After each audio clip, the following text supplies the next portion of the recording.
Bagaimana mungkin sebuah koperasi Desa Merah Putih bisa menjadi motor penggerak ekonomi rakyat kalau penjualannya sehari hanya 100.000 sampai 500.000 per hari dan jarang yang sampai di atas 1 juta?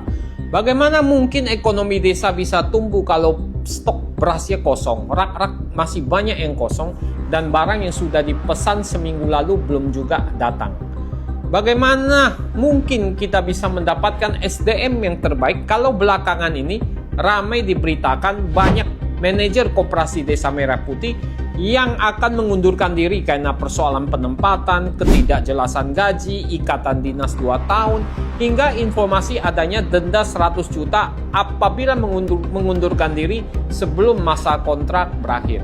Karena itulah saya turun langsung melakukan sidak ke KDMP Desa Sumberrejo, salah satunya di Jawa Timur, di Kediri. Dan yang saya temukan di lapangan ini cukup memprihatinkan. Saya melakukan wawancara dengan karyawan-karyawan di sana. Produk yang tersedia saya lihat masih sangat terbatas, hanya sekitar 200 SKU sampai 300 SKU. Pesanan ke Agrinas, PT Agrinas yang sudah diajukan sekitar 1 minggu lalu belum juga dikirim sehingga beberapa rak terlihat kosong. Bahkan stok beras yang menjadi kebutuhan pokok masyarakat juga tidak tersedia. Ada yang sampai 1 minggu, 2 minggu belum juga ada di rak tersebut.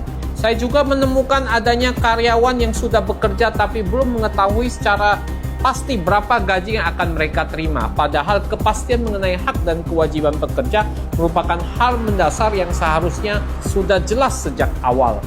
Dari sisi bisnis, kondisi penjualannya juga masih sangat memprihatinkan. Tadi yang sudah saya sebutkan, masih jarang sekali KDMP yang omsetnya atau penjualannya di atas 1 juta per hari. Rata-rata di bawah 1 juta per hari sampai saat ini. Dan yang tidak kalah penting, saya belum menemukan produk UMKM lokal yang dipasarkan di KDMP ini. Padahal UMKM seharusnya menjadi jantung ekonomi desa dan menjadi pembeda utama antara KDMP dengan toko retail biasa. Ini mencerminkan bisnis modelnya masih sangat jauh dari sempurna.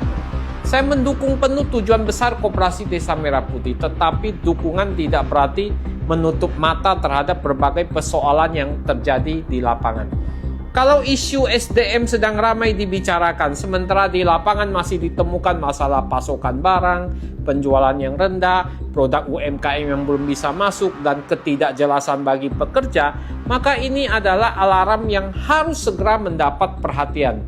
Jangan sampai yang besar hanya seremoni peresmiannya saja, yang harus kita pastikan besar juga adalah apa manfaatnya bagi masyarakat desa dan model bisnis apa yang mau dikembangkan untuk KDMP ini. Karena pada akhirnya keberhasilan KDMP tidak diukur dari berapa banyak yang diresmikan, tapi dari berapa besar dampaknya bagi ekonomi rakyat.